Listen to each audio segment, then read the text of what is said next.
What's up, everybody? Welcome to We Have Cool Friends, the cool show where we interview our cool friends about the cool things they're doing. Halloween edition. I'm Greg Miller, and this is our cool friend, Janina Gavankar. Hello, friends. Where in the world is Carmen San Diego? Now, if you're an audio listener, none of this makes sense, but she's in a Carmen San Diego outfit.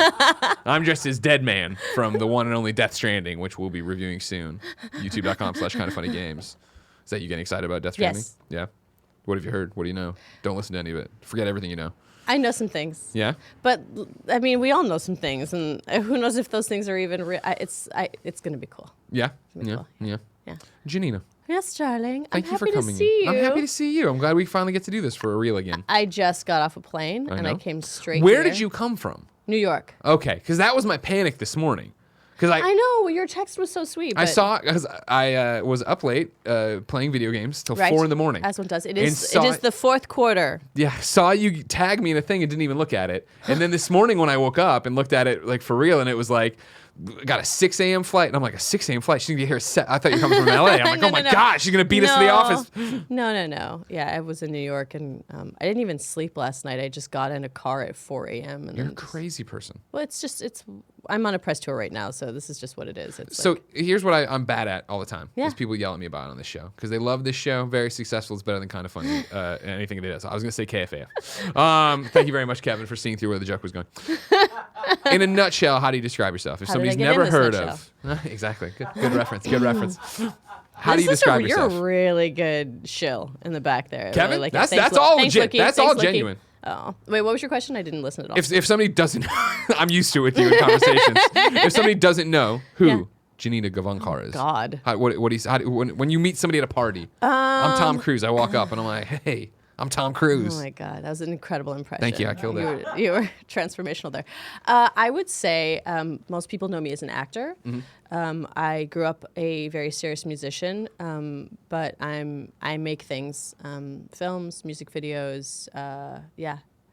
You're a all that creative kind of type. stuff. I'm a creative type. It's just like the output is just, if I don't get it out of myself, then I'll crumble. No big deal. Yeah. I just create to hide from my emptiness. Yeah, a little bit. Yeah. How's the grind going? Because you It's are rough one right of now. Yeah, you are. But it's okay. You are a person I see do. I do a lot. I see you do far more than me. I see you do far more than most of the other certainly can't actors. be true. I'm lucky to know. Yeah, it's a funny thing because for me it's like well, I always say like getting the job is harder than doing the job. So when you are in job getting mode as an actor, you're pounding the pavement and you're sort of like have to be entrepreneurial and you have to convince somebody that you are the right tool for the job, and it's a whole rigmarole. But then as soon as you have the job, you're just like, cool, great. Unless you're leading the show, Yeah. you have so much time off. And like that's not good for me. That's not a good No, thing. yeah. Don't want that. Yeah. And I have a creative partner, Russo Schelling, who you met. I brought him here. And so, for about 4.5 years, he and I have just been building a slate of projects. He's the good Illinois boy, right? Yes, Yeah. we're both Illinoisans. Yeah. We just got back from Chicago. We wrote and directed a short film called Stucco, and it's been getting into like really good film festivals. Yeah. So we took it home. We kind of had a homecoming last week. His whole entire family came to the Chicago International Film Festival. That's awesome. And it was a pretty great night. It's pretty good. It's pretty It's okay. pretty good. How do you keep track of all the stuff you're doing, right? Because is the morning show? I keep seeing you Yeah. Instagram about this morning show. And I was Yeah. like, oh, she's on a morning show. And then I was like, oh, no, I'm not getting it right. Ironically, I did a morning show. I did the WGN morning show. Hell yeah, WGN, yeah. Yeah, that was in Chicago, obviously. And then we did Good Morning America in New York. I have no time is a construct. I have no idea what day it is. Yeah. But when we were there, so we all did that together as well. So Jen Aniston and Reese Witherspoon took over Good Morning America, and then we, as the cast, came and like supported and did a bunch of bits, all the bits. Yeah. Bits. All the bits. Yeah, exactly. So So you're sort of, it seems like you're sort of asking me like, what the hell are you promoting right now on said press tour? So I basically went from LA to Chicago to New York to here, and then I'm going back to LA tomorrow. Lord. So this just means that I went to Chicago for the International Film Festival. yeah. Whilst there, I did a morning show to promote The Morning Show, which is an Okay. Apple TV Plus show, and it's available tomorrow. Holy shit! Holy shit! We started shooting it exactly a year ago tomorrow as well, so it's a bit serendipitous for us. And then I went to New York, and then I did a full. It was like all of the things for The Morning Show. We had our global premiere. At the Lincoln Center, as if we were Fashion Week or something. It was so big. Yeah. It was. We got out of the theater, and they had a 2-tier orchestra at the Lincoln Center, just like blast. It was so dope. It's just like, oh God, it's so beautiful. It's so beautiful. My mother came. A bunch of my homies came, and my mother's technically in the second episode. Ooh. Yes. So you guys are like, Who's she playing? so she plays my character's mother. So you're like you guys are the first to know this. So when you watch it, I think Kevin they're call releasing. TMZ. Yeah, well, it's not a big spoiler, but it's like it's an Easter egg more than a spoiler. So when I found out, when I read that script, my character brings her mom to a gala, and I said, "This is what my mom looks like. Would you like me to invite her?" They loved the idea, so they brought her in, and I told her, "Listen, you're going to be like a blurry pixel in the background, but you're going to get to hang out, and it's a very, very fancy show. All of Hollywood is in this thing, and you get to dress up for 2 days and sit at this table, and we'll have a great time." So they put her through a full fitting. They put her through all hair and makeup. They gave her fake lashes. They did the whole thing for her for 2 whole days. What is that like for her? Because this is her first time getting a taste of what your life's like. Well, she's like a super road dog with me. She's Sure. seen so much with me, but She went to Giant Bomb night That's with you. right. That's where I met her. She calls it all the Great Balls of Fire Boys. That's what she calls them. So she's like super down, you know. Yeah. But it was the first time that she got to like have all the fixins, you know. It was Yeah, really yeah. nice. And there's a moment when Jen's character walks up, and I sort of say, "Let's take a selfie," and the 3 of us take a selfie together. But they set up a camera shot, so there is like a full 2 seconds when she is front and center between Jennifer Aniston and me. And I did not tell her, but I told my entire posse. So I was like, okay, this is going to happen. It's going to be so short, but I want you to cheer. So they did. And it was like, she was like, oh my gosh, it was really, really special. So that was on, I don't know what day that was. That was a few days ago. Sure. 2 days ago? Don't know. And so I did press there, and now I'm here. Yeah. And it's so rad to be able to just like find a time to just hang out with you. I appreciate the text. Yeah, we always, It's you know how we nice. intersect. We've been really lucky. Yeah. Well, I think your last. I wrote it down. You were here for Game Over Greggy's show, June 23rd, 2017. Oh, it was And 2 years. It was 2 You were and a half off to years do ago? some Star Wars stuff. I think Star Wars show with that Carboni. Don't trust him. You know what I mean? Carboni. But it was that we got you for a little bit, and we're like, we'll have you back. And then we've tried, obviously, but Well, we're all I so thought busy. I came in for something You did else. E3 stuff with us at LA. Like we've done other videos. yeah, and maybe stuff. that's think why we I did, feel that. We might have been on one of the Bombcasts since then together. or You're whatever. right. I Yeah. did that one when I was shooting Blindspotting here. Mm-hmm. That's why I was in town. Yes, that's right. So yeah, okay, that tracks. That Yeah, tracks. that makes sense, That makes right. sense. Yeah, exactly. But I mean, I don't know any other show besides like Giant Bomb, which I've kind of done per year. But like it's very rare to be like, hey, I'm coming in. Should we do a thing? Yeah. Let's hang out. Yeah. It's very rare. So it's Yeah, I it's know. pretty cool. Yeah. Well, and then you dropped it on me, of course, that you came here, and I'm like, cool. Are you right back? You're like, no, I have a thing. And where are you going? So tomorrow I'm speaking with the UN for what? Who says that? What do you mean? What? Like, who He just says made a that? face. Who's like, oh, well, The yeah, pod- tomorrow I'm speaking with the UN. No, for with, around, all of them, yeah. No, so I don't know the terminology. Somebody's got to teach me the way to actually say this, but they have an initiative called He for She, which is basically, gender equality This is conversations. Emma Watson's thing, right? Yeah, exactly. I don't know if she started it or if it's just like she was the face of it. She was the kind first of, yeah. big face. But they extend into different industries, which is very helpful. And Because so you're in 17 of them. And so they asked me to speak tomorrow. I'm on a panel with 2 pretty incredible women, and we're talking about the games industry. Nice. So they asked me to come in and speak, which is kind of wild, but it's wild because I'm pretty outspoken. Like Yeah. I don't really hold back, but But I mean, maybe that's exactly what they're looking for. I don't know, but We'll find out tomorrow. yeah, we'll find out. We'll find out how it When goes we tomorrow. see on TMZ, she gets in trouble at the UN, right? Yeah. Pulled off stage, yeah. Yeah. Before we go any further, I do want to do housekeeping, of course. Remember, ladies and gentlemen, We Have Cool Friends usually airs every Monday. You can get it on Twitch. You can get it on youtube.com/kindoffunnygames. youtube.com/kindoffunny. You can get it on podcast services around the globe. No matter where you get it, thank you for your support. Consider like, subscribe, share, all that jazz.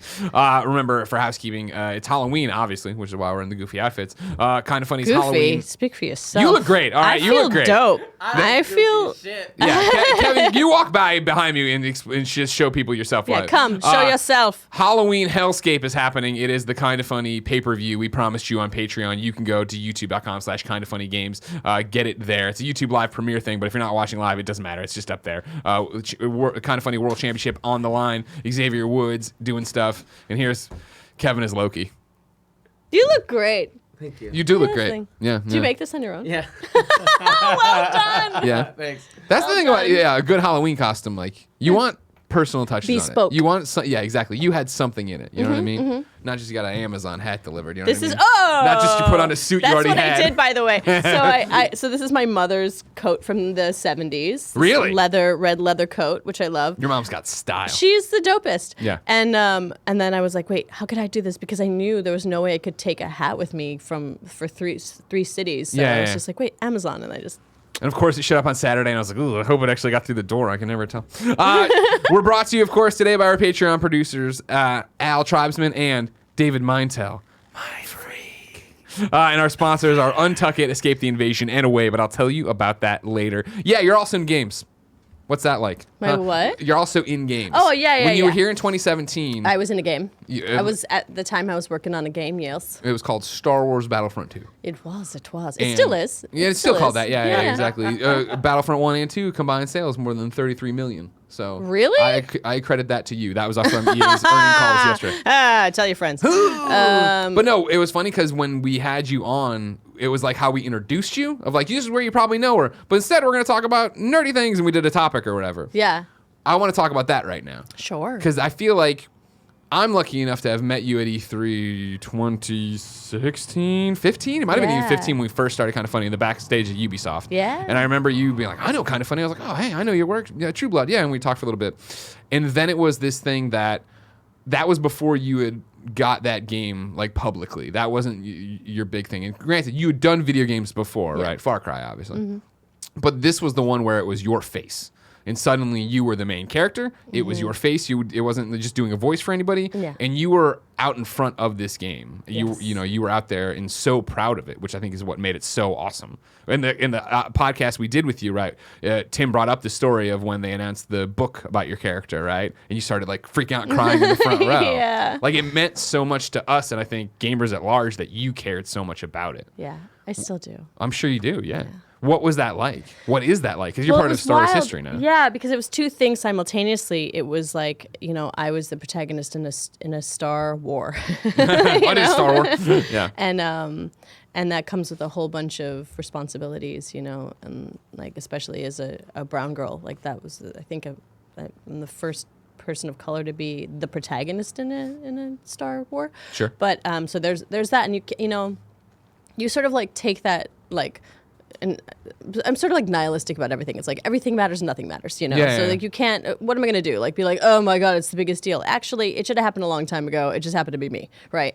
But the thing that mattered the most was like to me was that it was in this medium that I love so much. I love it so much, and I feel like I have been like stamping around Hollywood being like, why is no one paying attention to games? Me Yeah. and, a million other people.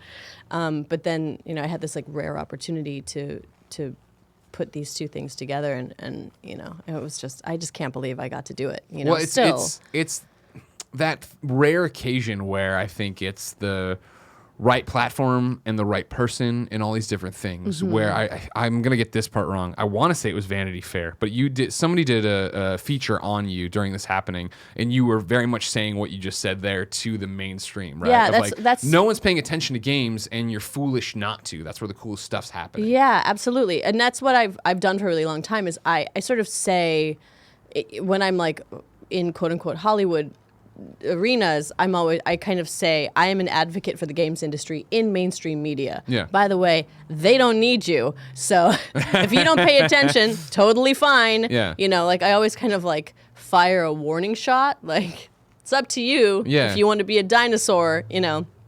But I've been doing that for a really long time, you know. And But it was cool to see you get that then with Star Wars, right? Where they had to pay attention, where that it was the suddenly thing. a big thing. I knew that because it was Star Wars you just said it. Like you have to pay attention. But I spent that year, like a half a year trying to convince them to let me be a part of Pounding the Pavement and like letting people know about it. And I don't know who the tipping point was, but somebody at some point went, yeah, okay, like I think we can trust her to do that. Well, that's the thing is, I mean, knowing you before that, right, and knowing how genuine your love of games is and knowing how much you love the medium, right, to have you be out there and be the spokesperson to bring that it's word funny to the people. you say that because, okay, well, I have to say two things. One, somebody told me that I was like the first. Can you guys fact check this for me? Kevin, pay attention to the Twitch chat. They're going to fact check her. Yes, fact checkers. Somebody said that I was the first actor, protagonist in a game to be able to do the presser, as opposed to like coming out and being like, aha, but like actually do the presser. You knew more than just the bullet points they told you backstage about the character. Because like before I did that, I went to EA and sat down and rewrote it with them. Yeah. And said like, I'm not gonna say this. This doesn't make sense. They were totally open to it. But, sure. It wasn't like a hired hand. I would fought for that moment to happen because it meant so much to me. I don't know if it's true. Like now, of course, everybody does it. Like now, Keanu exists, and sure. But even then, and I'm not at all taking shots at anybody. There's worlds of difference with Death Stranding on the mind. If I remember when Norman Reedus being like, I'm doing this. I'm so into it. It's awesome. I have no idea what Kojima's telling me. I don't know what I'm saying. I don't. But I think it's going to be awesome. Like that's a world of difference between where you were with your character. Well, to each their own. So we'll never. I'm not talking shit. I'm not talking shit. That wasn't a shot. That wasn't a shot at all. But it is pretty crazy to like a decade before that. First of all, I only started playing video games in 2007, and it was like, holy shit, this has been. There's a world that I didn't even know was made for me. Does anybody want me to come play? Can I help? What did you find in 2007 that got you? It was BioShock, Assassin's Creed, Brotherhood, Twilight Princess, Portal, Half-Life 2.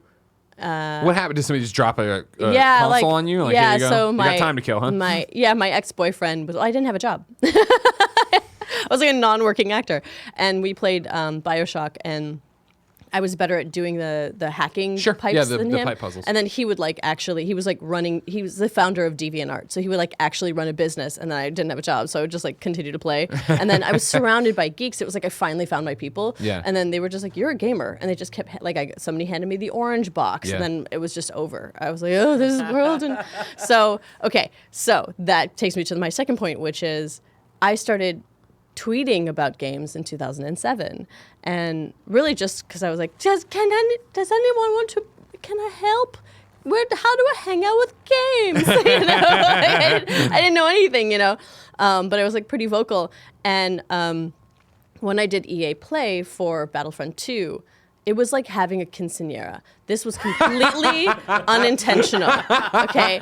It was like on the world stage. And I came out and I put these 5 stripes on my dress, and I brought my mom, and I did the thing. You fucking owned it.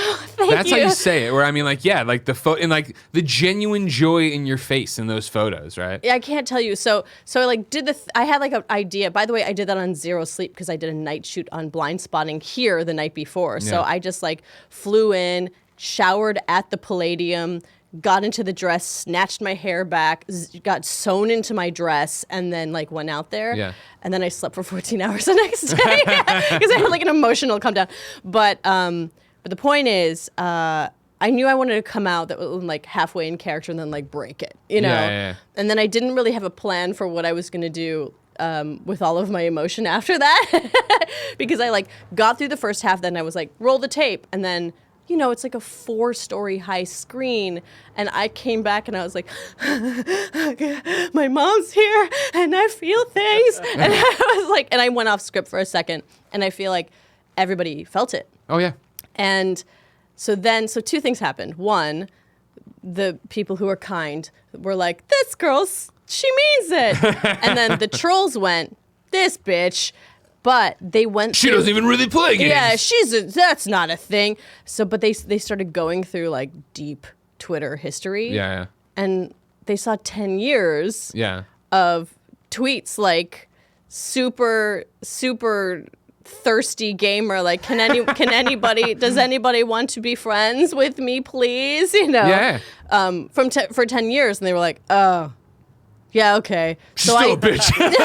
She's still a bitch, but she's at least one of us, Yeah. So it really was just, I talk about authenticity all the time. Of course. Everybody does. Honestly, like everybody does. You're in the house of authenticity. Yes. So it's an overused word, but like when your people can feel you, you know, and that was that moment for me. So it's really nice because now, like, I'm in the 4th quarter of this year and I am in a fucking dope game, which we'll talk about.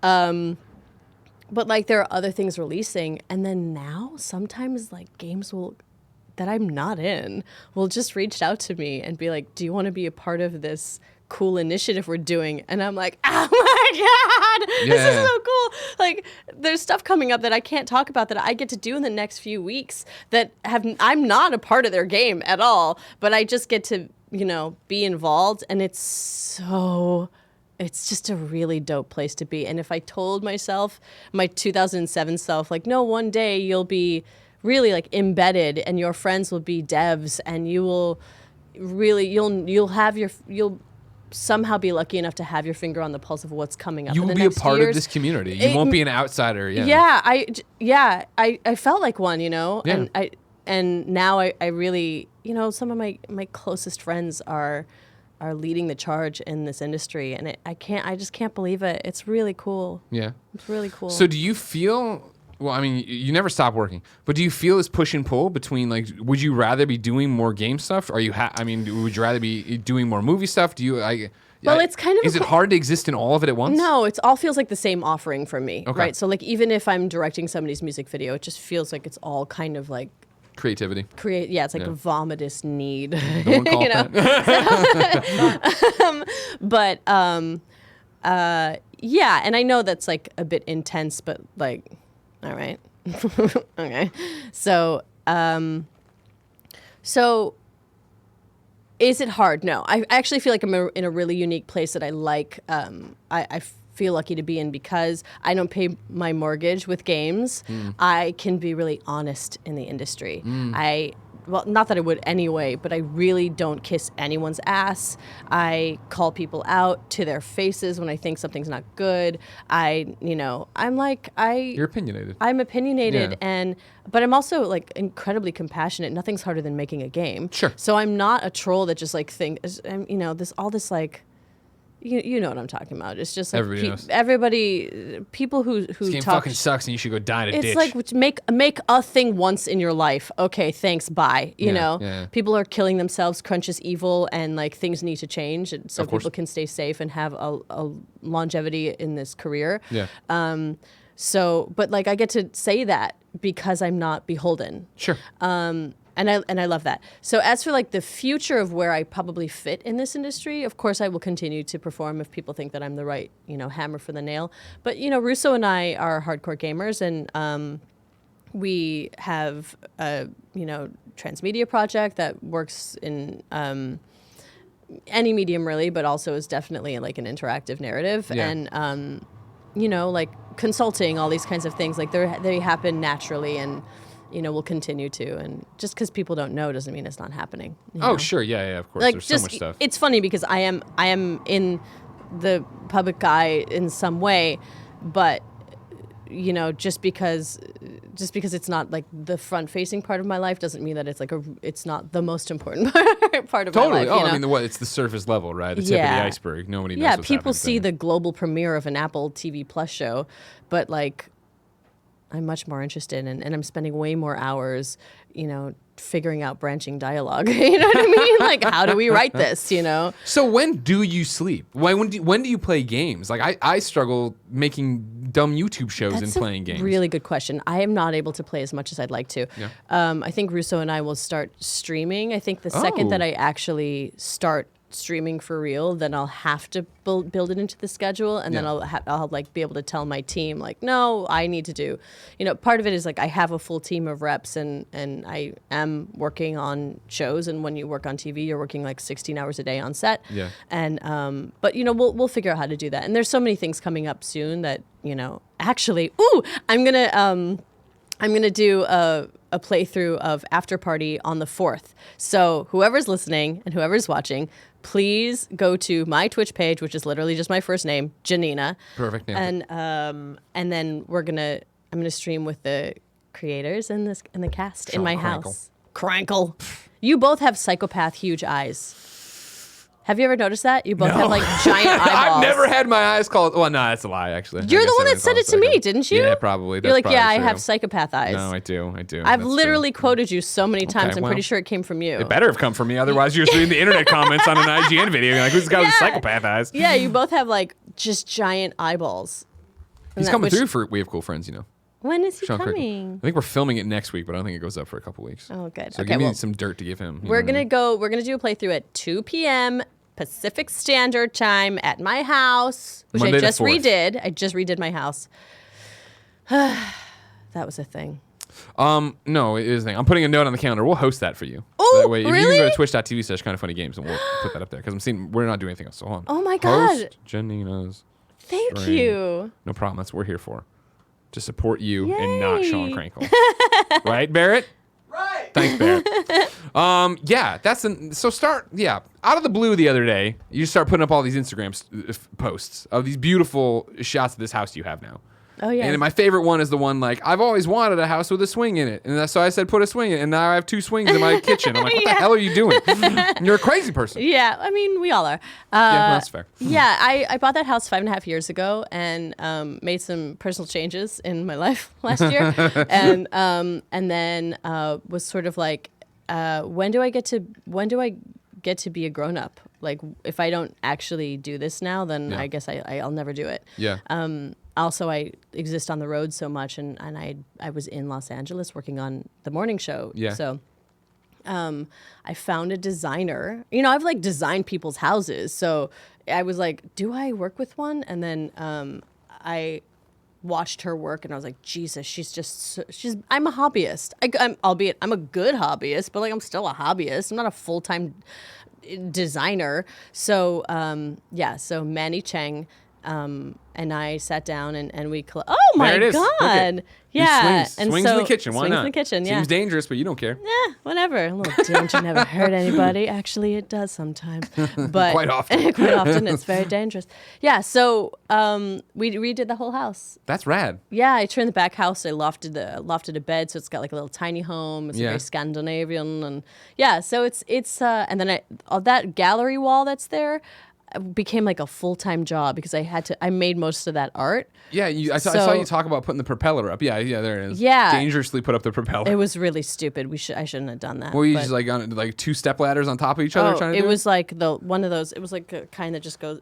It starts like this, and then it goes straight like that. Yeah. And I was like, this is dumb. This is dumb. This is dumb. Yeah, so then I live streamed it on Instagram because I was like, if I'm going to fall to my doom, then at least we'll get it on. Yeah, I want some views off this. Bear witness. Yeah, exactly. That piece on the bottom left is an illustration by Robbie Attal, who actually is a big fan of yours. Hey, Robbie, it's me, and Greg Miller. He's Thanks for probably sharing. listening right now. He was also in our short film, and but like most of that art I actually ended up doing, and it just became like a full-time job. That was the thing that stressed me out the most. And then I have Aiden's helmet there. Mm-hmm. It's like the first thing you see when you come in. I almost made, because Lucasfilm made me my uniform. Yeah. I almost put it in a glass case. Like glass case. That'd be I awesome. almost did the thing. Yeah. And then in the end I was like, right, no, it's fine. I'll just keep the helmet because then people can actually put it on and take photos and like have a fun time with it. Sure. Yeah. What's it been like seeing people I was gonna say glom onto. That's not what I mean. But people find something they want in Iden, where they want to cosplay as her, they want to do stuff. I know Mitch the other day, Mitch Dyer, of course, Mitchy D. writer there, he quote tweeted that drawing that was all, I think, the female characters Oh, yes, of they Star sent Wars, it to me. and you were there, right? And it was like, oh my gosh, like this is something that God. resonates with people. Yeah. Like, I mean, I know that like coming into Star Wars and making a Star Wars video game that is canon was probably, stressful enough. But then making a character, right, that people still want to be a part of their lives, right? Yeah, it's wild. The book definitely fleshed her out even more, Yeah. which is really, really good. So it's like two sets of fandoms, right? It's like gamers, but it's also Star Wars kids. Sure. And the latter has read the book more, as you can imagine, or listened to it, because Yeah. I they asked me to course they perform did. it, which is the hardest thing I've ever done. Oh my Really? God. Oh, it was so You hard. do so much. Why was that so hard? It was because it's like, first of all, you do every single voice. Did you do Watto?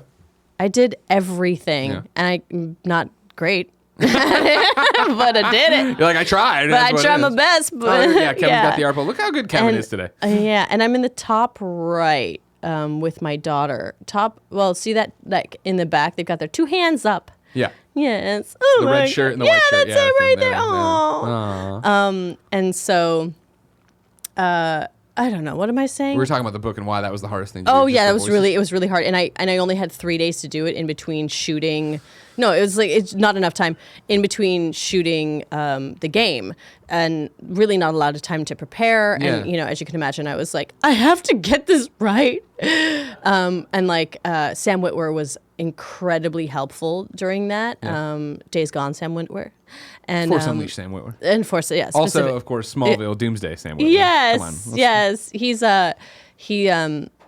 He's like my predecessor. He was so kind during my entire Star He's Wars. awesome. He's just a good boy. He's another- yeah, He's I a love good. him. He is a good, and so he was really helpful. And when I was like going through pronunciation and like figuring out voicing and all of those things, and then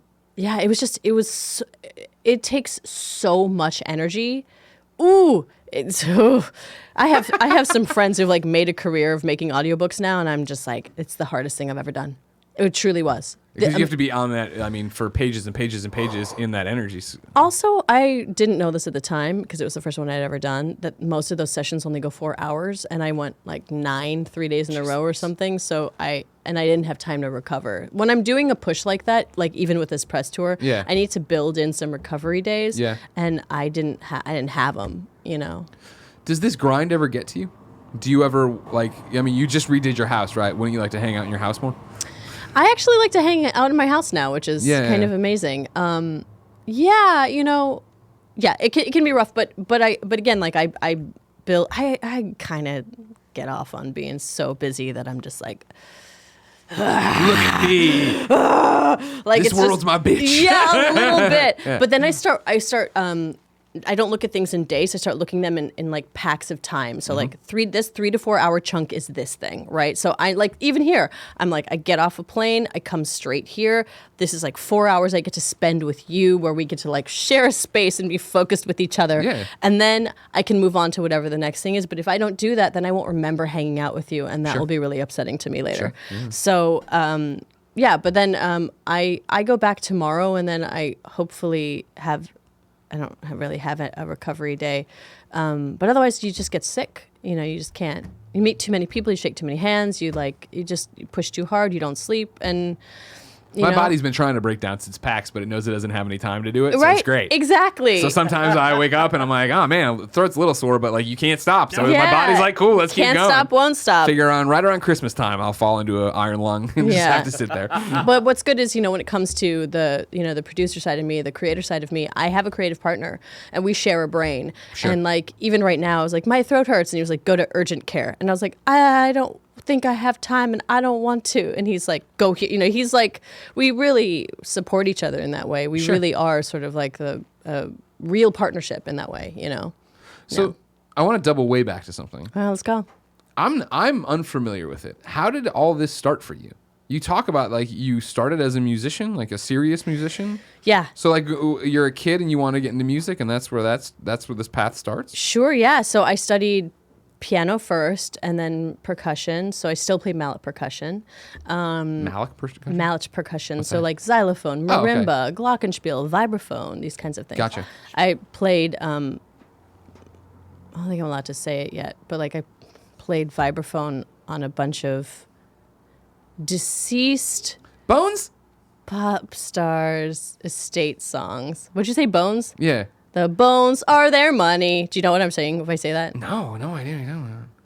I was jumping. I thought about making the joke You about don't know playing on this? somebody's rib cage, and then I was like, I don't know. And then I was like, maybe that's offensive to these kind of people, these musicians. You know No, what I mean? no. Hold on. Don't worry about what happened. Okay, back there. okay. I was just gonna ignore make a reference. ignore whatever happened to It's the fine. wall. It's fine. It's fine. So there's the thing I just referenced is this show called I Think You Should Leave. Oh yeah, I know that show. There's a sketch that is so incredible, and like Russo and I all we do is just like sing this song.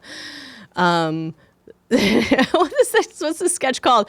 But they basically sing this weird song where they say the bones are their money, so are the worms. And I'm gonna find it and I'm gonna send it to you. Okay, thank you. Because nobody understands what I'm talking about right now, but it's one of the best things in the world. It's ever been made. It's premium content. You saw, Scott Bromley, obviously from the Star Wars show. Yeah. Did you see his Halloween costume from the other night of being? No, what is it? He was the guy in the hot dog suit with the two shirts. Oh my where God. He's like, I'm just doing the hot dog car that's Oh smashed through my the wall. God. It was great. Scott is brilliant. I'm going to hang out with Andy tonight too. Ooh. Yeah. Wait, where were we? Okay, so music. So I was How a did you get very, here? How I did don't you get to- know. yeah, yeah. I don't know. It's just, so I was a very serious musician. I thought I was going to be a percussion performance major in college. Okay.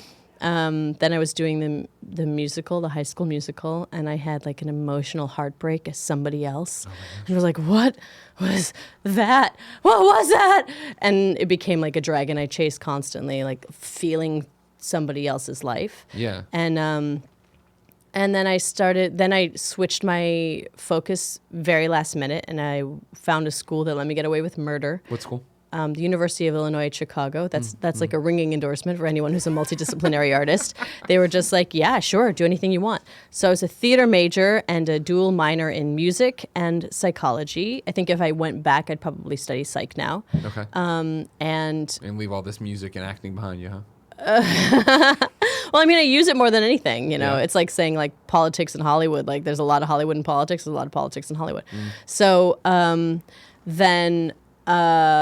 At the same time, I fell into a girl group, kind of, and had a record deal with Cash Money Records, which is pretty wild. Yeah, Yeah, like, what was the girl group? it's called Indira. You've never heard of us. Okay. And trust me. We were only big in certain circles. You weren't cool enough to actually know. or not at all. But, you know, it was like a lot of, I went to artist development boot camp in Atlanta. We danced really hard. Cut an album. It's how I learned how to engineer and produce music, and which is why I produce all my own vocals now. Then, as all girl groups do, it fell apart. So I moved to Los Angeles, and I As booked one does. as one does, and I booked the L Word right away. Jeez. What? So you just moved? You're like the girl group fell apart. I'm gonna go be an actor. Yeah, well, I'm gonna chase this I was other already part. acting in Chicago. In that I was doing a ton of commercials and, you know, like bad independent films and like, you know, anything anybody would let Sure. me do. Hey, you yeah, know? you gotta, It's take not- your I lick didn't- somewhere. couldn't be choosy, and, you know, it was very much like, is anyone ever going to hire me? You know, it's that kind of thing. Yeah. And then I moved to LA and I started working. Yeah. Yeah. And pretty consistently, right? Yeah, L-Word, very lucky. L-Word was a big deal. L Word was a big deal. Yeah. It was already a big deal by the time I got there. Yeah, that's helpful. And I just started working, and can't stop, won't stop. Yeah, and I think that's part of you, right? It seems like I think you never lost what you had in Chicago. Of No. there's jobs. I got to take the jobs. I got to go do this thing. Yeah. But it seems like every opportunity that's a good opportunity now. Now you don't have to just take anything. Yeah, because like, you know, the truth is, like, in the last 3 years, I've been fortunate enough at this point to kind of have. If you look at my body of work thus far, the thing I'm most proud of is how diverse it is. Actually, Barrett was like, "What'd you say to me?" You were like, "Oh yeah, you're in a bunch of stuff, and we didn't realize it." And like, He's coming. Hold on a second. Somebody he was- can defend himself on the shock mic. You're being said- called out on you We Have said- Cool Friends by Janina. You Can we get said shock mic up, earlier, Kev? yeah, you said earlier, like, "Oh yeah, you're in a bunch of shit," and Yeah. like, we didn't know, and then What didn't we know? Your fiance was like, she's from the League. This was like 2 years ago when it was revealed that you're the main character for Battlefront 2. And it was when that trailer came out, and Alyssa was like, oh, yeah, she's from the League. And then when you popped up again in Blindspotting and all this stuff, I was like, oh, shit, like, you're in a lot of stuff that we really love, so. Thanks, first of all. Yeah. That's really sweet of you. Including Afterparty, by the way. Yeah, which we have to get to. Well, yeah, we're talking about that. Okay. But the bigger point is that is like a real point of pride for me. So it's very easy to get pigeonholed in quote unquote Hollywood because they're like, oh, she was great in that one thing. This thing's kind of like that. Let's get that girl that was good at the thing. Yeah. And you just end up repeating yourself over and over again. And I don't want to do that. I'm trying to have like a weird, wild ride and to be able to. So far, so good. So far, so good. Truly, so far, so good. Like, if I zoom out and I'm like, certainly the girl that's like improvising with Jason Mantzoukas is definitely not the commander of Inferno Squad. And she's definitely not like cussing out David Diggs and while she braids his hair, like she's like, these are all such different people and such different walks of life. Yeah. And that's what I really want to do. And even, our entire slate of all the things that we're creating right now are very different from each other. Sure. Well, I think that's the power in what you're talking about with Barrett and Alyssa, right? Is the idea that I remember when we first brought you on stuff. For me, I was like, from True Blood, that's the show and I remember all the comments being like, no, L Word. And then when it was Blindspotting, people hitting us up about that. And then obviously the video games and down the line as it continues to tumble out. And I think to your point, like we have a section here called the Friend Zone where the best friends write in with questions for you, right? Oh, yeah. Blindspotting, you being in the Arrowverse, all these different things in here of like, I didn't even know you're in the Arrowverse, right? And like, I'm a huge DC dork, but it's too much content to consume with you even. Can't keep up with everything you're doing, let alone this musical career and these other things. Okay, yeah, well. But that's awesome to me. Yeah. But it also means you have to say no to a lot of things. You got to leave a lot of money on the table, which is terrifying, because I am like definitely exist in a very ageist world. So sometimes I'm like, am I fucking up? Like, am I going to be able to feed myself later because I said no to a bunch of repeat gigs? Yeah. I don't know, man. Like, these are real things that I have to think about as an artist. Is that a serious concern for you in terms of like aging out of the roles? 100%. Like, this is the brass tacks of what it is. Yeah. I chose to be an artist, and that means, and I don't care about being famous. Otherwise, I would be. Like I'm not a dummy. Yeah. I know how to get shit I want. I don't care about being famous. Otherwise, I would be. And still kind of famous though. I mean, I feel known. like I'm known for the really random thing. Like this, I'm exactly where I like to be, which is you say one thing, he says another thing, and then I'm gone before you even realize that it's the same person. Like it's a grand magic trick. People are like, "Can you walk around?" I'm like, "Trust me, you'll go, isn't that nah?" And I'm so far gone before you can even stop me because you were like, certainly not. Yeah. Why would she be here in the outskirts of San Francisco? Yeah. So, so I forgot what the question is, but that's really my big thing is like diversity of experience. We were asking if it was a real concern and what your plan is for when you get old. Oh yeah, and when you get old, I mean, like what in Hollywood, it's like 35. I don't even know, right? Correct. Yeah, and like in a way, it's already a few years ago. Like I should have been done a few years ago, but like ain't nobody stopping this train. You have to fucking pry this from my cold dead hands. Yeah, but that's real. Hell yeah. But like. Well, that's what's whatever. awesome. I think about what you're doing and diversifying, and the fact that you have it in your head, right? Of like. The system's broken and weird. I don't know if it's broken. Hollywood's broken and weird. Hollywood's broken and weird. It has been for a really long time.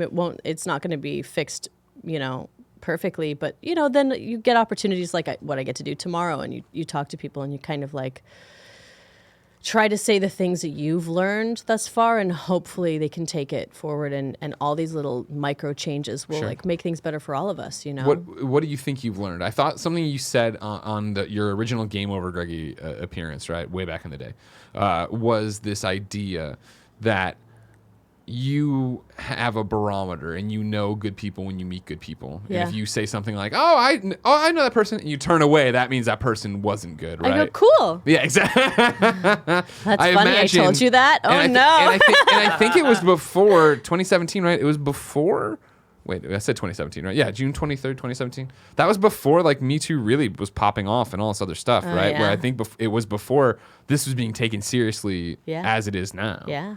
Like- yeah, for sure. Yeah.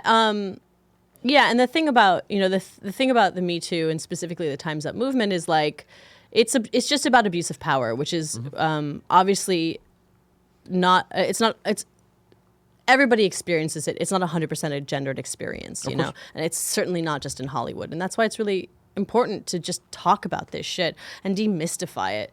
You know, like you guys know me here. I'm not like. This has been happening for a really long time. These small changes will change things eventually. Shit is way better for our generation than it was for the women that came before us and for all the people that came before us, men or women or otherwise. And like, I don't know, just don't be a dick. That's it. That's pretty much it. It's don't pretty be simple. a dick. Pretty simple. That's it. It's pretty simple. Yeah. So I don't remember what your question really was. That was pretty much but it. That was fine. We're just yeah. talking. It's fine. Don't worry Good. about it. You don't have to worry about the questions all the time. But it's so funny that I told you that. I can't believe. I mean, yeah, it's true. Like, oh, neat. You're pretty much an open book. That's what you're talking about too. Of like, Yeah, you're, I'll tell you what's up. If you ask Exactly. me, I'll tell you. yeah. You know, there's some things I won't talk about, but like, just really like, you know, that there's a few things, but other than like, you know, romantic life, that's the only thing I kind of keep off the table. Other than that, everybody knows everything. Not about it, but why do you keep your romantic life to yourself? I have this saying, don't let other people put drama on your drama. Yeah, sure. So if you're like moving across the country, I'm kind of like, don't tell anyone. Just do it. It's hard enough. Just tell them when you go. Yeah, you know, yeah. the people who were supposed to know, they'll find out. Yeah. And then you're gone before anybody's. I'm a little Carmen Sandiego about it. I've So I noticed. guess- Yeah, exactly. The costume fits. Yeah, that makes a lot of sense. Yeah. Yeah, gone. Yeah. So, but also, you know, like intimacy is really like you should keep that sacred. Sure. And who you can do that with is like it's just like keep it grown and sexy. Keep it between the two of you, and like just don't. And that's not about being secretive. It's just like Well, it's about just keeping something for yourself. keep something for yourself. And like, what makes that relationship or whatever relationship you want, and to put these like keep off the table, what makes those sacred? What makes those special? And it is the fact that you're sharing something with someone, right? Yeah. You're not, I'm obviously way more vulnerable, and you know the gloves are off when I talk to my wife, right? Than it would be, Yeah. even though I am an open book as well in terms Yeah. of podcasting. But like my own fears, you know what I mean? Like the things that are keeping me up, the thoughts that I haven't fully fleshed out and aren't ready to defend or talk about. You know what I mean? That kind of stuff, right? Those and you one-on-one hope- moments. You hope that your person knows all of your thoughts, and you know, and also I think probably because you know with the advent of social media, the medias, because so much is front facing, I kind of think the line in the sand between like my most vulnerable, truest self and who I can, you know, like fall into in that way Sure. is really, it's just, I don't know. I just like try to protect it a little bit. And, you know, it's not easy. I'm sure it's not easy being with a person who is in the public eye. And like, you just kind of want to protect that person from all of that. Sure, Like, yeah. I'm going to walk out there. It's going to be 5,000 people and they're going to be screaming, but don't worry, baby. I'm going to come back and say, I'll come back and say, they don't need to know about you. You know, it's just sort of like you keep it separate, you know. I'm not asking about your romantic life in any specifics. I mean, you can ask me about how I handle it. My you question know? would be, because yeah. everybody's different. Like I know that another female performer is going to sit here and tell you something completely different. That's, For as crazy as your schedule is, for as busy as you are, Yeah. is it hard to maintain romantic relationships? Like, have you struggled with that? yes. Yeah. Well, yes and no. You know, I'm like, I was in a 5-year relationship and then a 9-year relationship, and like nobody Okay. really knew. Yeah. You know? Yeah. And yeah, so I know now, because I'm single for the first time in 14 years. Yeah. I can very clearly. Somebody just asked me like this specific question, like very pointedly, like how do you how is it hard? Yeah, I know now. I can look back and see when I nailed it and when I wasn't. I whiffed on this one. I whiffed on this one, or like we both did, Yeah. and just sort of being like, if you think that you are immune to space and time apart, You ain't. you ain't. You ain't. You ain't. Yeah. You ain't. Yeah. Yeah. And that mind meld thing is like, I had an artist, Livio Ramondelli. He made this beautiful piece of art that I painted on my wall, and it goes into my television screen. So this is like in the redesign, Yeah. right? And it's. I gotta come see this house. You gotta come over. Where do you stay when you come to LA? All over the place, man. Well, I have a guest room. I got those Marriott points, you know. Oh, what I mean? okay, I'm never all about mind. that. I was like, I got a guest room if you want it. So, but it's basically like the mind meld. It's two gender non-specific people that share a brain space, you know, Okay. and like that is the good stuff for me. That is whether it's like with a friend or like whatever. That is the happy place for me, because it's like you're most vulnerable, you know, and it is. And you just have to I hold that really dear, you know, course, you have like to, yeah. the mind meld that Russo and I have is so real. And we've worked on it for almost half a decade now. Wow. And it's like, it's my happiest place, you know? Yeah. Yeah. All right, so Yeah, what? I promise you something special about Afterparty.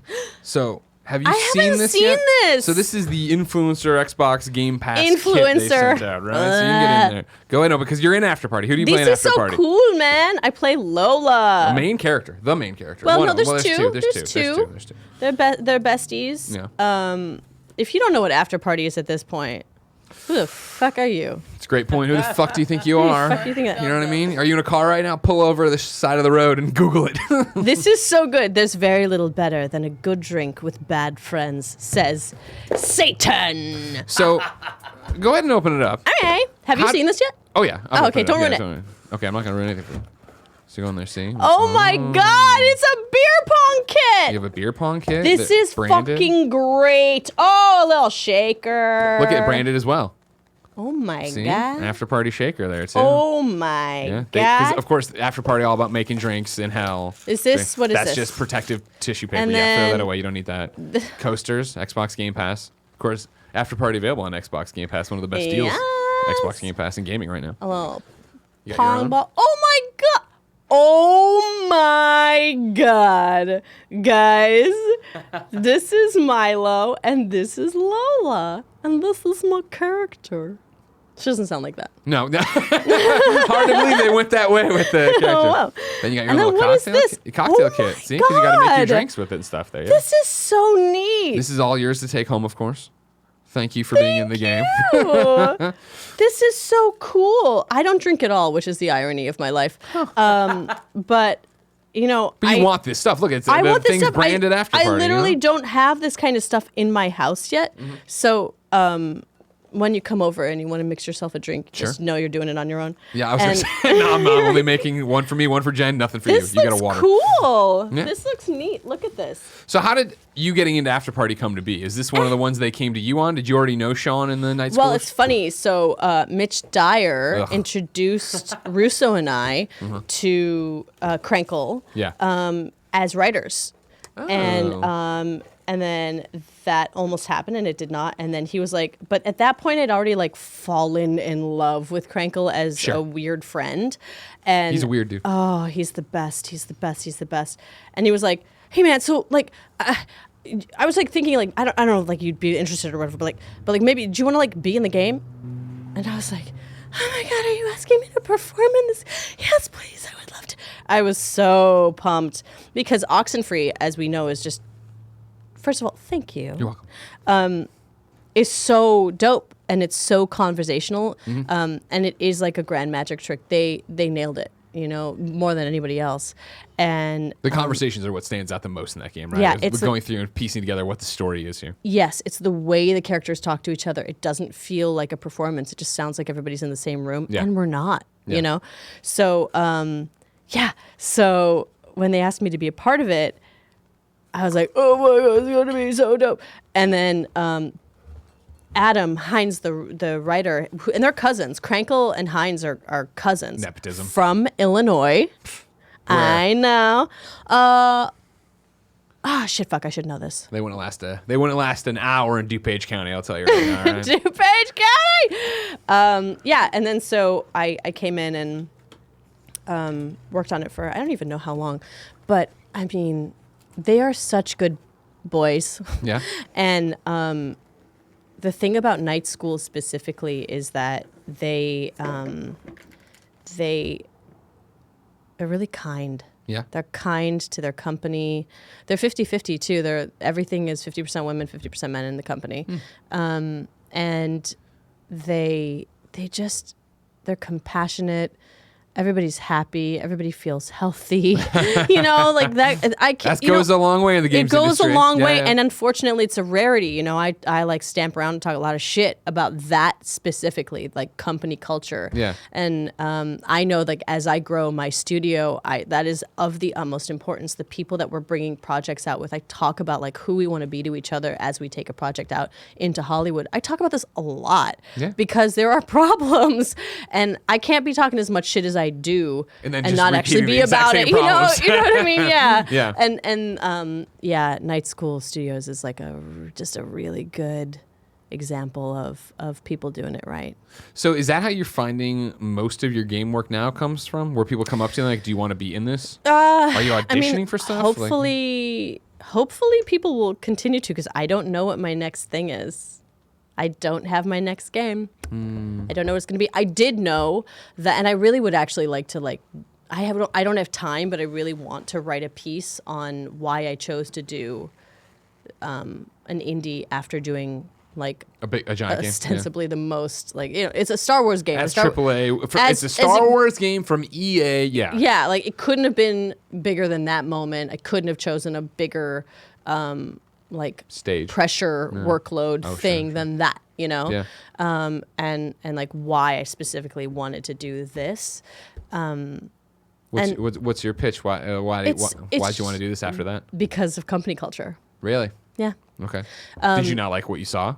It's not that. It's just that it's I didn't get to see that much. Yeah. But like we all know. Yeah.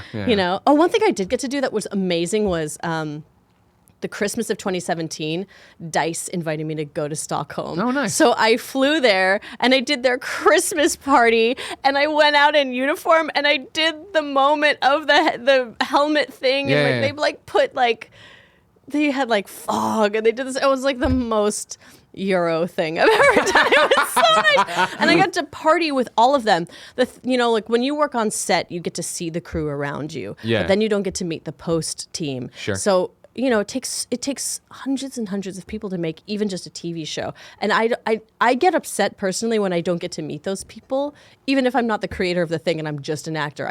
I love feeling like I'm in a sandbox with other artists. It's just a happy place. So when they invited me, I was like, oh my God, yes. And I got to party with every single one of that team and their SOs because it was a Christmas party. Yeah. And yeah. And I wanted to experience something where I could go to the studio and meet the artist who designed my character. Yeah. And like sit at her console and do a 360 rotation and like talk about her and like talk about the way she sounds and Sure. A farm to table experience of gaming, yes. right? Yeah, it's like what's the pilot of Portlandia when he's like and what was the chicken's name and what farm is this? Is his name Steven? And what farm is he from? Yeah, that's kind of a little bit what I got to experience. That's awesome. Yeah, and it's great. I mean, like the reviews are fucking killer. Yeah. I can't wait to play it. It's next on the list because I got to play it before Sean gets here. Yeah, you better. What I mean? Yeah, 'Cause I don't want to be like. I haven't played any demos. I've like really? I've only seen the demos I've played. I think the previews I've played for the couple of years it's been on cycle has been great. Can't wait. Yeah. Oh my God, I'm so excited. Very excited. One of my favorite voice actor, Dave Fennoy's in it. So don't know if you know him. He's I feel Satan. like yes, of course. She doesn't know who Dave Fennoy is. Isn't faking it? Yeah, he's over here. That's what I thought. Yeah, Dave's like, back yes, there. I do. Yeah, Dave's back there. She knows who he is. Yeah, I Thought I had her dead to rights. We just had a party and he came. Like, yeah. And what great casting too. He sounds amazing. Yeah, Dave's great. Ashley's great. Ashley, I love Ashley. Ashley. Ashley, I'm obsessed with her. Well, you know what I'm obsessed with? Thanking our sponsors. Kevin, give me the one. This episode of We Have Cool Friends is brought to you by 3 cool sponsors. We're going to start with Escape the Invasion. Ever wonder what you'd do if you found yourself in the middle of a post-apocalyptic world that has been ravaged by a deadly virus inflicted by aliens? Looking for a unique date or game night that gets you off your devices and truly interacting with each other? Then you've got to check out this game called Escape the Invasion. It's all about immersive experiences, and they just announced the launch of their new post-apocalyptic themed subscription box. If you're listening to this podcast, you probably have wondered, would I survive the alien apocalypse? Well, now you can find out. From the makers of Hunt a Killer, a true crime game Jen and I play at home, it's a subscription thing, comes Escape the Invasion, the sci-fi game where you are a survivor on a rapidly dying Earth after an alien invasion. You find refuge in a government bunker, but is it safer than the outside world? Can you trust your fellow survivors? You think you're safe now that you found refuge, but there is a council that creates and controls every aspect of life in the bunker. What will you choose, freedom or safety? With Escape the Invasion, you will receive a box of clues, physical items, and evidence each month. It's up to you to piece it all together, solve the mystery, and save humanity. Not everything is as it seems in this challenging game where you must decide who you trust. It's been called an escape room delivered to your door where Fallout meets Alien. I need that. Well, I'm about to tell you how to get it. All right, you want to know how you get it? Yeah, go. Right now. For just our listeners, you can go to escapetheinvasion.com/morning for 20% off your first box. That's escapetheinvasion.com/morning for 20% off your first box. Escapetheinvasion.com/morning. I want that. Okay, we'll get it for you. Don't worry about it. You think you're Hey, don't worry about it. We got you. I'm going to go right there and get 20% off. Okay. Next up is Untuck It. The holidays are almost here, and if you know what that means, gifts. And what would be a better gift for the guy in your life than a stylish shirt that fits just right? Unlike most brands, Untuck It shirts are actually designed to be worn untucked. Untuck It shirts always fall at just the right length, no matter his size, so he looks casual and sharp. Ever see an untucked button down? They look bad. Why? Because they're not meant to be worn that way. Thankfully, there's Untuck It, the original button-down shirt actually designed to be worn untucked. No matter your size or shape, Untuck It always falls in the perfect untucked length. And with the holidays near, there's no better gift for your favorite guy who needs an upgrade. I need this, as you know. I am overweight, and my shirts don't hang the right way. Who and says? I say it. The U.S. government says it. What are you doing about it? I just got this Apple Watch, and I'm going to the gym every day. Oh so my in your God, face, look at you! in your face, everybody. Oh, you got it! Got it! I got her, dude. Let's go back to the shirt, though. Talk about your frustrations, man. I'll tell you, that's what I'm talking about, right? With more than 50% fit combinations, Untucked shirts look great on tall, short, slim, and athletic guys of all ages. It makes sense on your frame. It's going to make it work better, and you can do that. You can find your favorite Untucked style online or check out one of their 80 brick and mortar stores. So whether you're shopping for the perfect holiday gift or just trying to craft a smart, relaxed style of your own, Untucked is the way to go. Visit untuckit.com and use code MORNING for 20% off at checkout. That's UNTUCKIT.com. Promo code MORNING to get 20% off. My first time reading that ad. You're killing so it. I was all over the place in that one. Sorry. And up next though is Away. Oh, This one. I have one of those. So do I. I got a silver guy. I haven't gotten to use it yet because they need it for the ad reads. So it's kind of a bummer, but I travel all the time, as you know. Away creates thoughtful products. And you just keep pushing my drink. So there you go. I'm gonna help you out. Thank you. Thanks, Vanna. It's a disaster. Thanks, Vanna. Okay. It's not a disaster. We're having a great time. Almost a disaster. It was awesome. Away creates thoughtful products designed to change how you see the world. They started with the perfect suitcase, crafted with features that make travel more seamless. Now they offer a range of essentials that solve real travel problems. So you all have to do is think about where you're headed next, because Away means getting out of the trip. Away knows that everyone has a different style. That's why they make their carry-on in an array of color, 2 sizes and 2 materials, a strong yet flexible polycarbonate, and an how do you say that, Kevin? Anodized? Anodized? It's an aluminum. Anodized? Anodized. Man, I she's just smart. said aluminum. This is the carry-on right here. It's lightweight and durable shell that's made for a lifetime of travel. The best thing that I love about it, yes, it has the battery pack in it, and it's ejectable because you can't put that underneath the plane. You'd have to pop it out and bring it on. Of course, it's a carry-on, though, so you can just do it. You know how much we travel here. You know how much I need battery packs for my phone, my Switch, and everything else. Stoked to have it in the carry-on right here. Suitcases are designed to last a lifetime, and you get a 100-day trial on everything Away makes. 100 days? 100 days. Go around the world. Plus free shipping. Want to see it for yourself? You can go see their stores in New York, Austin, LA, San Francisco, Boston, and Chicago. But you don't need to go anywhere.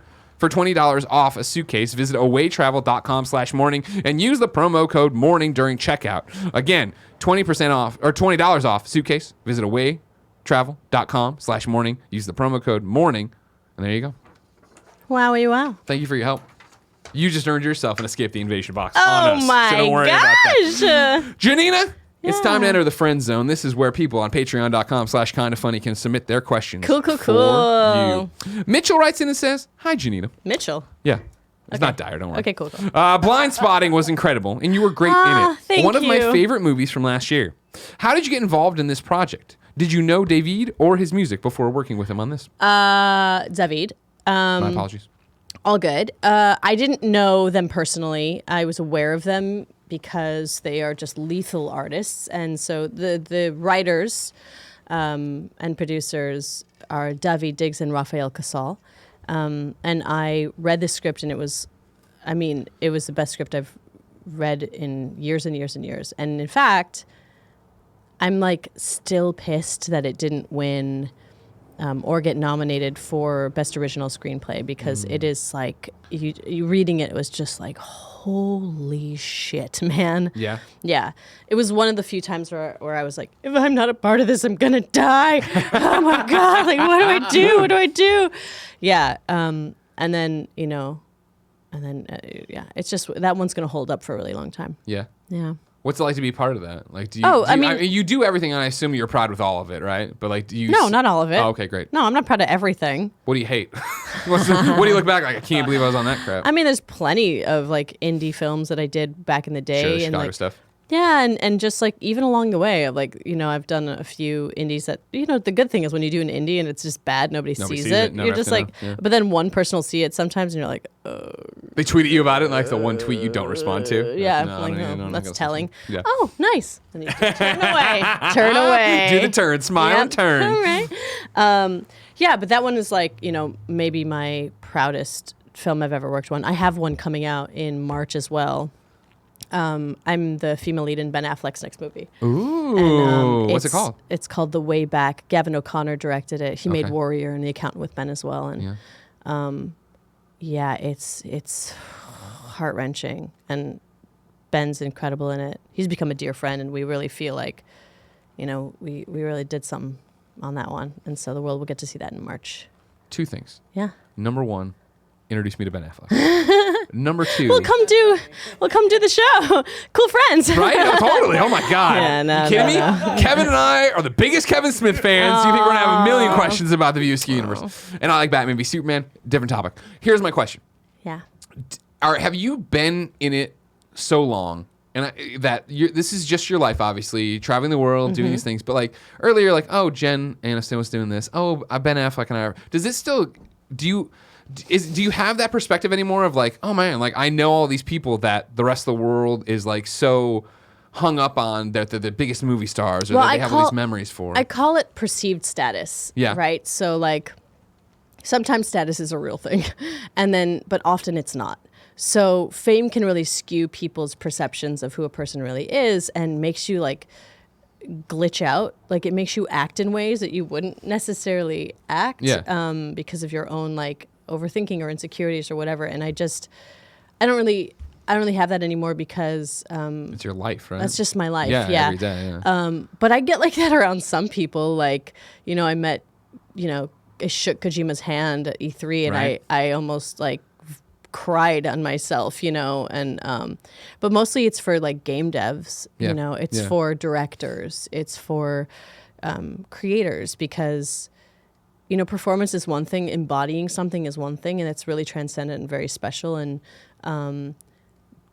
as actors we get to be the mirror, but like that still came from somebody else's brain first. Yeah. And that brain space is a thing that I hold so much reverence for, that it just makes me, that's the thing that makes me like, oh my God, that's the thing. But the rest of these people, it's like, we're all performers, Sure. You're doing the same job, right? Yeah. We're doing the same job, they've been doing it longer, and, Jen is a producer, Reese is a producer. Ben has an Oscar for producing and writing. He told me that he was the youngest person to win an Oscar as a writer. And I was like, oh, I didn't know that. Oh, that's cool. Oh, cool, yeah. So what do you want off the? But like the thing is like he says that now, and he's like, he's him, and his stripes are so plentiful. that's still a really big deal to him, you know, That's awesome. and that's life, you know. That It's is life. That is life, Kevin. us. Huh? He said, not for us. What are you talking about? I don't care. I see I'm saying Kojima we're now. not I'm just like, winning whatever. Oscars. Oh no. Well, we could. Well, Animated series almost got one, right? Is that how that works? I don't even know. Oh, DH Canada writes in to patreon.com/kindafunny and says, for Janina, you are officially part of the Arrowverse, thus DC live action canon. Yeah. What show were you on? What season? Arrow, What, first season. Who'd you do? What were you doing? I was doing Oliver. All right. Yeah, who's like again like also like I went to the Rise Festival with one of my it's this lantern releasing festival, and my friends is the founder. Yeah. And Steven and his wife Cassandra lent me their Tesla so it could like drive me into the desert with Carboni. Of course, yeah. Anyway, too cool. yeah. So their first season. So that was like 7 I years watched ago that so now. long ago. I don't know. I'm like a cop, and you know. Oh, you they have you work with Laurel's dad. Yeah. Laurel, you're telling me? That's what me Yes. and Nick do all the time for an impression of him. Yeah, he's by the way in Battlefront, and he came and guested on another show that I was on years ago called The Gates. So I've worked on 3 projects with Paul Blackthorne. Look at that. Yeah. Anyways, sorry. Back to Dave. Yeah, so I played McKenna Hall, and like she and Oliver had like a past together, and then they sort of like rekindle it, and then she gets shot in the leg and she leaves. That's the question. Are you in the Crisis on Infinite Earths crossover? Not that I know of. I was going to say, that's a pretty deep cut to be like, Yeah, like I don't it's know. Kingdom Come Superman and all these Yeah. other people and season 1 cop who got shot in the leg. Yeah, He's like, I don't think stop! so. I don't Get think out of so. here, Anti-Monitor. We don't want you anymore. Ooh, Mitch Krassen. A lot of Mitches. We have a type. Writes into patreon.com/kindafunny and says, for Janina, you've been on a lot of fantastical worlds as an actor. For a very specific question, what is the favorite costume you've ever worn? I mean, Has it got to be Battlefront? yeah, they made me my uniform, and I told that tailor to snatch it, which just means like Steal it? make it fit my ribs. Oh. When I zip myself into this thing, I want it to be a second skin, and it's made out of like proper. That intimidated jumpsuit. me, let alone the seamstress being like, Yeah, and it's made out of proper like high grade jumpsuit material. You know, Yeah. like what you jump out of planes in, and it goes like all the way up to my neck, and my manager and I both went to Stockholm together for the DICE party. Yeah. And it was the first time she'd ever seen me zip myself into it, and it's like zzz, and I feel so sexy in that. I truly feel sexiest in Aiden's jumpsuit. Yeah. Without the gack, like without the armor Yeah, yeah, plating. yeah, yeah. Because it's just like fit another to me. skin, yeah. And it's just like, fuck, I feel dope. And she actually looked at me and was like, wow, that looks really good on you. And I was like, I think it's, you're really the right tool for the job when you have like a reaction like that. like, oh my God. I I can't really believe what I'm feel real seeing good right now. Yeah. I have 2 questions, Sure. both about Aiden, and we'll end there. All right. So first, Mike Olson says, Aiden is one of my favorite characters ever. Were you able to give creative input during the process of making Battlefront 2? Yes. You talked about for I was very lucky to be able to do that. so that it goes both ways because I when you were talking about it earlier, I thought when you're talking about how hands-on you were, I thought you were specifically talking about like press stuff, right? Where you Yeah. were what's messages, what are we gonna say, what can't we say? But then when they were working on the character too, how early did you get on to the writing part, or when they were writing it? Well, so I sent in a tape. I was working on Sleepy Hollow in Atlanta, and I A sent in show that my photo is in the background of, right? Remember that? Yeah, Remember when I had to that's sign away? right. There was a photo of you and I you put up, and like, hey, here's this photo release form. You need to put it up. Yeah, that's right. And yeah, so oh my God, that's funny. Did it ever make the air? Did you ever see it? I didn't want it. I don't watch TV. I was trying to get one viewer. And it I killed Sleepy Hollow. Couldn't even. And you put my photo in it. I'm still like, I ain't watching this show. Couldn't even get Greg to watch it. So I don't know. What was your question? How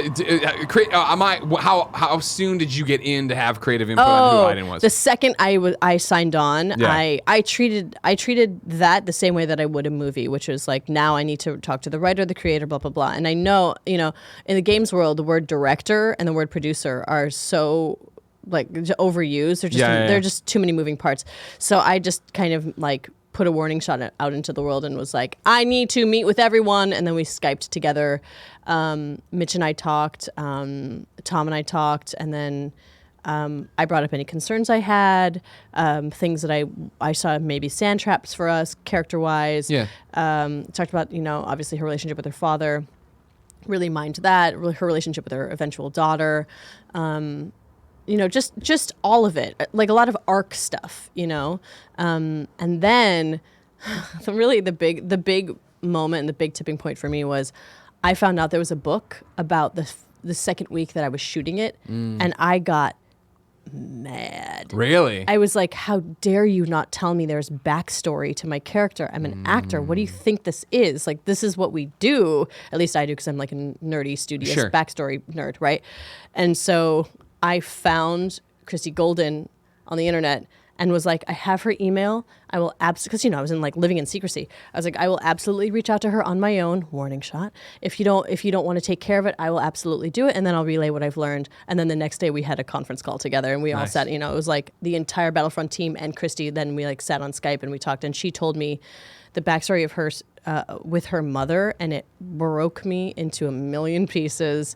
And then I got to carry that with me through Battlefront II.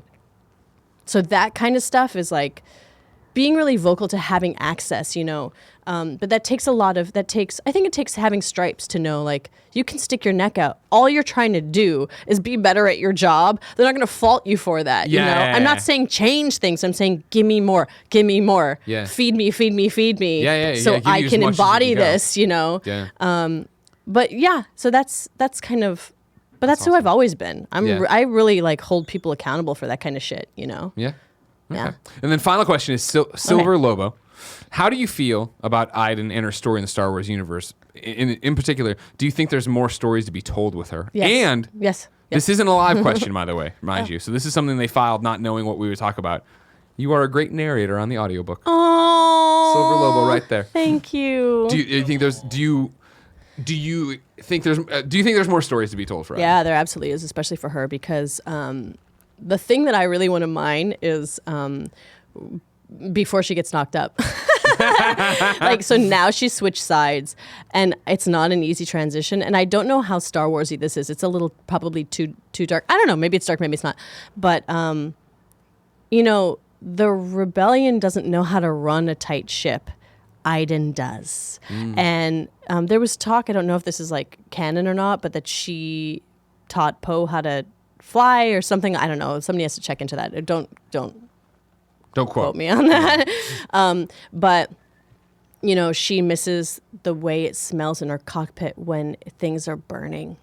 She was made for the field, and now she's farming or some shit, and nobody knows how to do anything, and everybody's messy, and she's had to hang up her her boots.